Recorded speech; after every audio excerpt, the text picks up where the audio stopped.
Welcome to Grow Money Business, the podcast dedicated to helping business owners grow both their wealth and business on their own terms. Here's your host, Grant Bledsoe. Hello, everybody. Grant Bledsoe here. Welcome back to Grow Money Business. This week's episode is number 84. And this week on the episode, I wanted to go through our process for evaluating different mutual funds and or ETFs, and really any other type of investment fund we might be considering for ourselves, for our clients, for any investment purpose in general. Because I think there's a lot of misinformation out there and people making investment decisions in a suboptimal way. So I just wanted to share the process we go through here when we do due diligence and decide whether a potential investment fund is worthy of including in one of our portfolios. I hope you enjoy it. Hey everybody, real quick before we jump into today's episode, I have been advised by my attorneys to remind you all that none of what you might hear in today or any other episode of Grow Money Business is financial, investing, tax, legal, fitness, or even relationship advice. It's content that you're free to use and deploy on your own terms. And before you take any actions on what we might cover in the show, I really encourage you to consult with your accountant, attorney, or financial planner.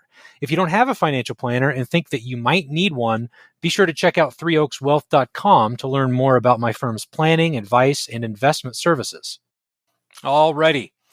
So this week on the podcast, I would like to talk about how we like to evaluate different types of investments, particularly mutual funds and ETFs. Not so much alternative investments, cryptocurrencies, other stuff that we might consider investing in over time. And the reason in particular that I wanted to cover this topic is I see a lot of people out there chasing returns and making suboptimal investment decisions because they're not using the right criteria to evaluate a standard investment fund. And I say investment fund, it could come in any wrapper. It could come in a mutual fund form. It could come in the form of an exchange traded fund, which are sometimes more tax efficient because of their structure. It could come in the form of a limited partnership, really anything. But when we think about your core portfolio that might be invested in some mix of stocks and bonds from around the country, maybe a little bit of alternative asset classes, perhaps some exposure to real estate investment trusts or something similar. I just see people evaluating or making investment decisions and evaluating potential options in just an imprudent way. And this kind of comes down to the way that Morningstar and Lipper fund ratings are produced. And they'll even tell you that the prior performance is not terribly indicative of future returns. Yet that's primarily the way that those ratings are produced. Is Morningstar has ratings over, I think it's 1, 3, 5 and year time intervals, and then maybe overall. And I don't know how much of that rating is based on performance in their peer group alone, but it's a very, very high percentage. And that's not a terribly good way to evaluate potential investments. Because if you think about it, and I'll use the example of large cap US equities. In the large cap US equity space, there's a whole bunch of mutual funds out there. And what Morningstar does is tracks the performance of that group of mutual funds. And so if there are, let's say, 1,000 mutual funds in that space tracking large cap US stocks, then there has to be a winner in terms of performance over the last 1, 3, 5 years, any time interval that you want to use. And there has to be a loser. And so what they do is if there are 5 stars, for the most part, what they're doing is ranking the 1, 3, 5 year returns of that group of funds and assigning them a star 1 to 5 based on whatever quintile they fall in. And I'm not, up to speed on the latest exact criteria that Morningstar and Lipper are using, but I know it's largely based on past performance. And I would argue that that's not a very good way to evaluate potential investments. And the reason is that there's a lot of academic evidence that the ranking and where these funds fall within that 1,000 over the last 3 years or the last 5 years is very much random. It's not based on superior management strategy. It's not based on superior intellect or forecasting ability. It's just very random. And what the studies will tell you is that it's exceptionally, you have 1,000 funds in the space. There has to be a top 20%. Regardless of what they do, there's going to be 20% of them that wind up at the top and 20% of them will wind up at the bottom. But if you look at if you're looking at a 3 or let's call it a 5-year time interval, the funds that wound up in the top 20% over the last 5 years have an exceptionally low likelihood of remaining in the top 20% over the next 5 years. And part of that is maybe because their strategies are mean reverting. So they might average somewhere around that 50th percentile. And if they were in the top tier in the past, maybe they're in the bottom tier going forward because they tend to hover around that 50th percentile outcome. I don't know the specifics on that portion of it, but I do know that outperformance is very, very unlikely. And it's more, your rank within that universe is more based on randomness than it is on superior strategy. So I see a lot of people out there choosing the investments in their accounts. Again, mutual funds, ETFs, they're pretty much one in the same for this purpose based on prior performance because they're using the star rating system through Morningstar, Lipper, or whatever. And that often leads you to a worse outcome because the stuff that outperformed in the past is less likely to do so in the future because, again, it's a little bit mean reverting. So today on the podcast, what I wanted to do is go over how I think about this stuff, how I think about evaluating mutual funds and ETFs and placing these things in people's portfolios, just to shed some light on what a more prudent process is. Now, I use that example of we might want to avoid the top funds in terms of the last 5 years of performance. You might venture to think that, well, why wouldn't you want to choose the worst performing funds then over the last few years in expectation that they're going to mean revert back to that middle 50 around 50 percentile ranking? And I don't know that I'd go that far because there are a lot of reasons for underperformance. It could be an expensive fund. It could be tax inefficient. They could have withdrawals coming, which forces the managers to sell securities that they don't otherwise want to. There could be a number of reasons for underperformance, but the outperformance side of it is what tends to be a little bit more random. So in general, when we're thinking about how to structure a portfolio, the most important decision that we ever have to make is asset allocation.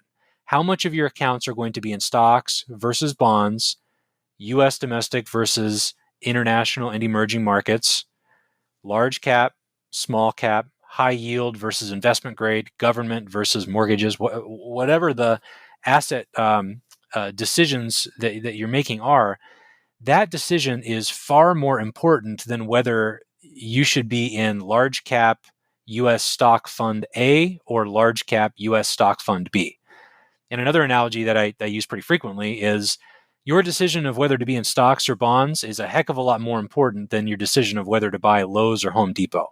And in fact, that asset allocation decision is responsible for more than 90% of the returns that you'll ultimately see in your account. And it kind of goes back to the idea here that we're trying to be good stewards of assets by investing in a bunch of different type of securities with different risk return profiles. Because the more diverse set of risk-return profiles you can incorporate into a portfolio, the more benefits you get from diversification, the higher your risk-adjusted returns. And it kind of goes down to the math of, would you rather have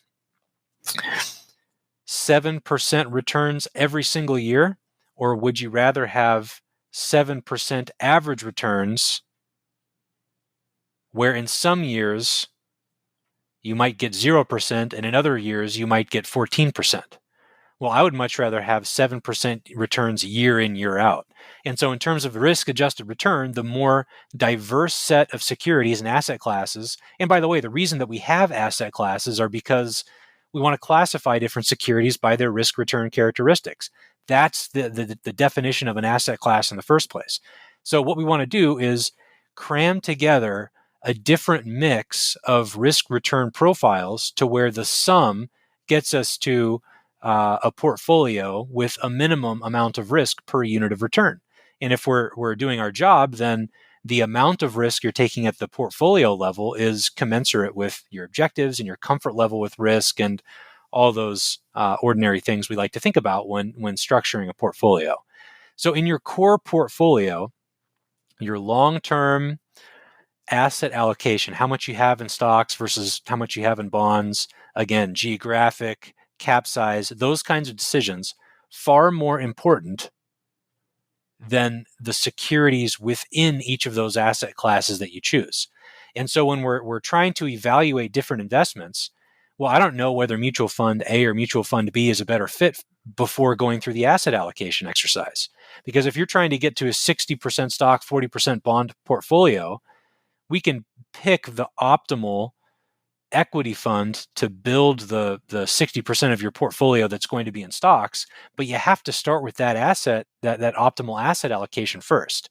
So before you evaluate performance of an investment option, you better know your target allocation in the first place. The next thing that we like to do is evaluate the strategy of that particular investment. And so if you're an index investor and you're trying to build broad, diverse exposure to all these different asset classes at minimum cost and have consistent exposure, then you're going to choose index funds based on what universe is that index tracking. Does that align with my need to build that part of my portfolio? And then what's the cost? But a lot of these mutual funds and ETFs don't have that strategy. They might build a different type of index to cover a specific universe. So if you have an S&P 500 index fund, well, you're adding to your portfolio large cap US stock exposure in a cap weighted manner, because that's what the S&P 500 index is. It's cap weighted. You take the largest 500 companies domiciled here in the US by market cap, which, again, and I say again because we've covered this on the podcast in the past, but the number of shares that exist multiplied by the price at which they trade is a company's cap size. So you take the largest 500 companies by cap size, there's your S&P 500 in that weighting. So you can construct a portfolio and have the same percentage of your accounts in large cap US stocks, but have a totally different strategy for that portion of your portfolio. You might have a part of it in a cap weighted index. The other portion might be in an equal weighted index, which tends to be more of a value slant. You might have a portion of it in an actively managed fund or ETF. That's an option too. And so when we're evaluating different investments, we have to know what our target asset allocation is first.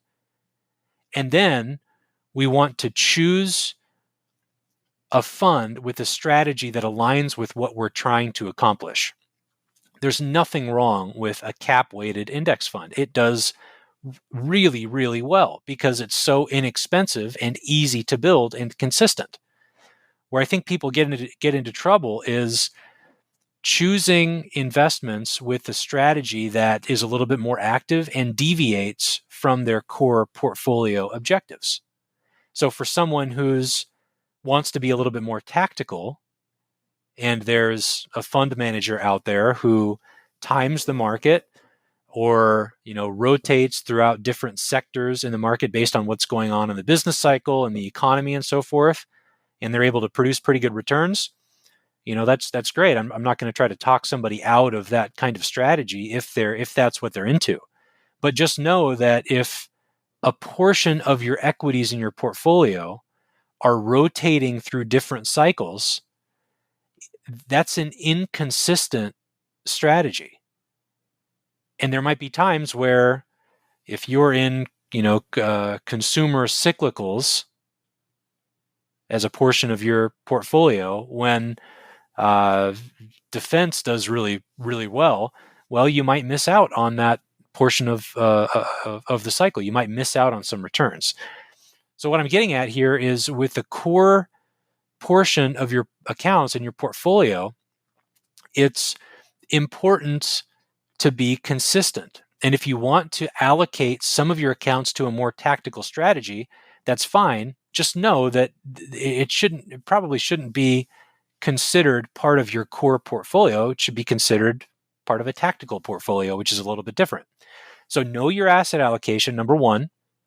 Number two, take a look at the strategy of the fund that you're considering. Don't just rely on historical returns. You better understand why those returns were produced, what's in this fund, what's in this portfolio that I'm consider buying and adding to my portfolio. How are purchase and selling decisions made? And in an index, that's pretty easy because the index provider constitutes a list. That list changes over time, every quarter, every 6 months, whatever. The updated list is distributed. That's how the fund manager is deciding what to buy and what to sell. They're just going off of a list that they're handed. You want to look at the cost of being in that strategy. And I'm not someone who thinks that we should always, in all circumstances, choose a fund that costs 0.03% and versus one that costs 0.05. We do want to minimize taxes and fees wherever we possibly can, but I'd happily pay a fund manager 5% a year if they can guarantee me 25% a year in returns. Unfortunately, that just doesn't happen. So we want to evaluate strategy and make sure that it aligns with our strategy in the portfolio. We want to evaluate how much it's going to cost to invest in that fund and that strategy. We want to take a look at the tax efficiency of the returns and the distributions, because that's going to impact your after-tax return that you'll wind up seeing. And then, we don't want to totally disregard performance entirely. We want to take a look at how this strategy has performed over time. We want to take a look at the fund performance. But that shouldn't be the only thing that we're taking a look at.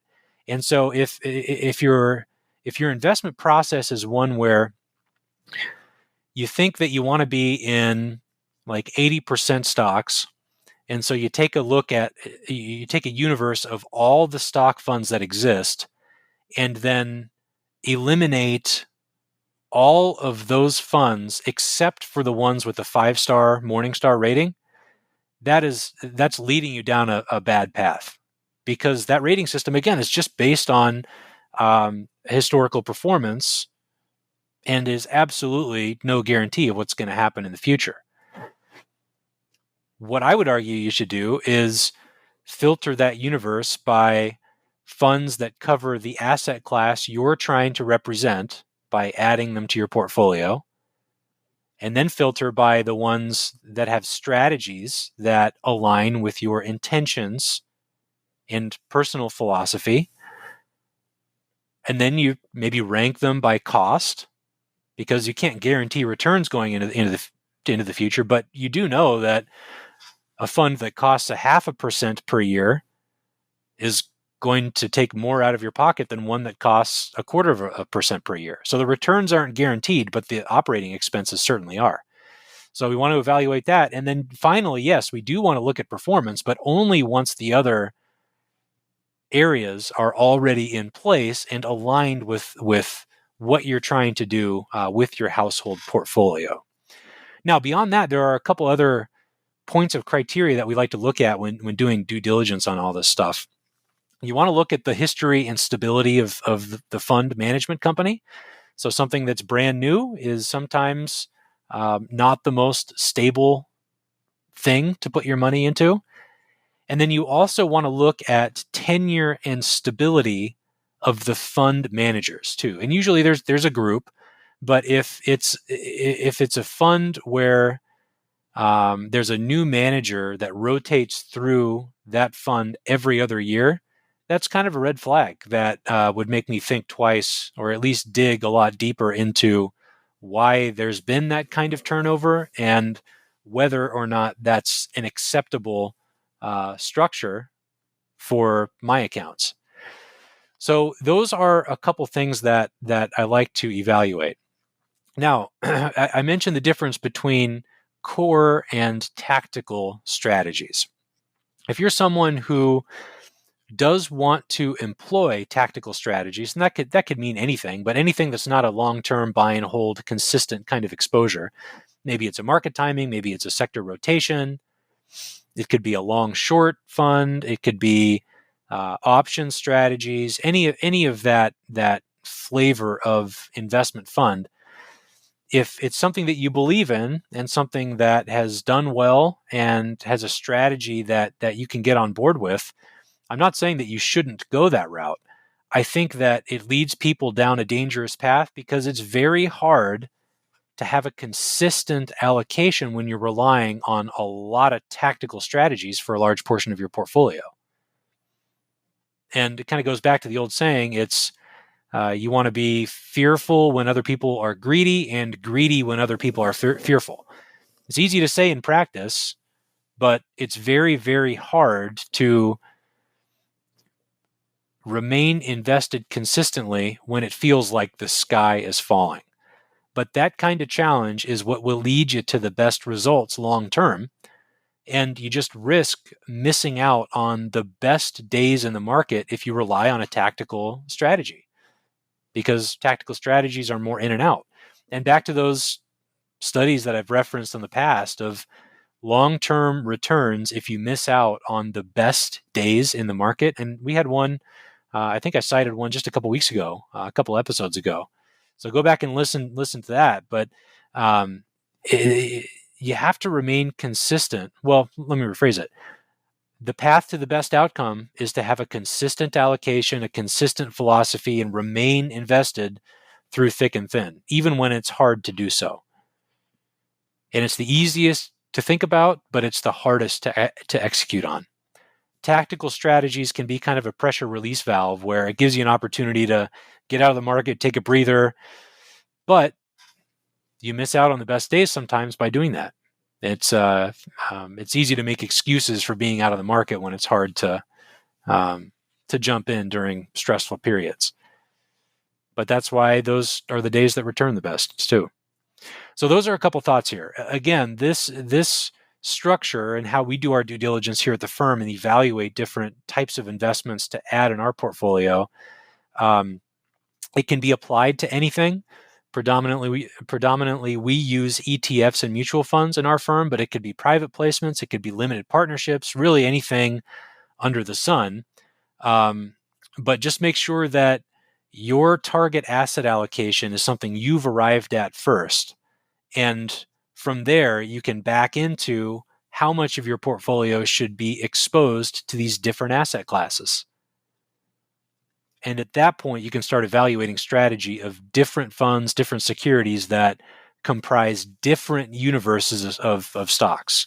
You could buy a total market U.S. stock fund to comprise your U.S. equities. You could also split it up into large cap, mid cap, small cap if you want. There's a lot of ways to do it. But you have to have your asset allocation, your target asset allocation in place first. Okay, that's it for this week. Hope it was enjoyable to everybody. I'll talk to you again soon. Thanks for tuning in to Grow Money Business, the podcast dedicated to helping business owners grow both their wealth and business on their own terms. Be sure to subscribe to the podcast on iTunes, Google Play, or wherever you digest podcasts to ensure you don't miss out on future episodes and announcements. And feel free to submit questions to growmoneybusiness.com.